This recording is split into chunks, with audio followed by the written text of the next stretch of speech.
भगवान साक्षात भगवान के माध्यम से लोगों के बीच में संदेश जाएगा। मैं आमंत्रित करता हूँ माधव जी। सभी को जय श्री राम। नमस्कार, मैं आपका माधव पांडे। आज इस मंच पर हमें भी कुछ बोलने का मौका मिला है, जिसके लिए श्री रुद्र स्वरूप फाउंडेशन को मैं बहुत बहुत धन्यवाद देता हूँ और विभिन्न अंकल को भी मैं बहुत बहुत धन्यवाद देता हूँ। तो आज का ये प्रोग्राम जो है तो हनुमान चालीसा और सुंदरकांड पर आधारित है। तो हनुमान चालीसा और सुंदरकांड के निर्माता कौन है? बाबा श्री गोस्वामी तुलसीदास। तो तुलसीदास जी की चौपाइयाँ, दोहे और उनका परिचय। हमारे तुलसीदास जी के जन्म बधाई बड़ी अद्भुत है, जो कि इनके जन्म के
देखिए गुरुदेव की महिमा क्या है।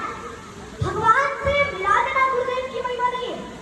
भगवान तो मिले हुए, भगवान तो कभी लगा है ही नहीं, लेकिन मिले मिलाए की पहचान करा देना ही गुरुदेव की महिमा है। भगवान देखिए प्राणी पदार्थ की प्राप्ति भले ही अपराध की प्राप्ति हो, पर परमात्मा की प्राप्ति तो राम की प्राप्ति है। भगवान तो मिले हुए, कहाँ है तो सब जगह। ईश्वर सर्वभूतानां हृदये अर्जुन तिष्ठति। गीता गाय भगवान श्री कृष्ण अर्जुन से कहते हैं कि हे पार्थ, वो परमात्मा सबके हृदय में वास करता है। और श्री तुलसीदास जी ने 12वां अध्याय में लिखा है कि अस प्रभु हृदय अक्षद अविकार सबके उन अंतर बसहु जान अनुभाव भाव। तो जब भगवान मिल ही गए हैं तो गुरुदेव की आवश्यकता क्यों है। इसीलिए खोया हुआ तो फिर मिले और उठा नहीं बनाए, पर मिला रहे फिर ना मिले तासों कौन बसाए। जो वस्तु खो गई हो उसे खोजने से मिल जाएगी, और जो रूठ गया हो उसे बना लेंगे। और पर मिला रहे फिर ना मिले तासों कौन बसाए। तो जो मिला रहने के बाद भी नहीं मिल रहा हो या मिलकर भी जो अमिला हो उसे मिला देने का काम गुरुदेव का है। अच्छा, तुलसीदास जी से किसी ने पूछा कि हनुमान जी अपने गुरुदेव क्यों, क्या इन्होंने आपको राम जी से मिलाया। तो तुलसीदास जी बोले कि राम जी तो कितनी बार मिले, तो हनुमान जी ने क्या किया। मंदाकिनी तट पर राम घाट पर, मंदाकिनी गंगा के किनारे चित्रकूट घाट पर, मंदाकिनी तट पर राम घाट पर प्रगटे दशरथ नंदन और बोले मधुरवाणी में तन भर, बाबा दे दो चकन, बाबा चंदन दे दो बाबा। श्री तुलसीदास जी के आंखों से अश्रु बरस गए। भगवान की याद में, भगवान की विरह में उन बरसते हुए आंखों से चंदन दिया जा रहा था, फिसला जा रहा था। हनुमान जी प्रकट हो गए और बोले बाबा चंदन दे दो बाबा। राम जी प्रकट हो गए और बोले बाबा चंदन दे दो बाबा। श्री तुलसीदास जी तो ऐसे ही परेशान थे, भगवान की ओर देखकर बोले हे बालक, हमें क्यों परेशान करते हो, कहीं और जाकर के रहो, घाट पर बहुत से पड़े हुए हैं, हम तो वैसे ही परेशान हैं। तो भगवान ने सोचा कि अभी ये कब रो रहे हैं, और अगर हम चले जाएंगे तो ये और रोएंगे, पहचान नहीं पा रहे। तो भगवान बोले कि कौन हो गया है बाबा तुम्हारा, तुम क्यों इतने रो रहे हो। तो वे बोले कि हमारे भगवान हमें नहीं मिल पा रहे। तो भगवान ने कहा कि आपके भगवान तो बड़ी कठोर है, आप उनके रिश्ता होते हो तो फिर भी वे नहीं आते। तो तुलसीदास ने उस बालक को चुप कराते हुए कहा कि नहीं बालक, मेरे प्रभु के बारे में ऐसे मत बोलो।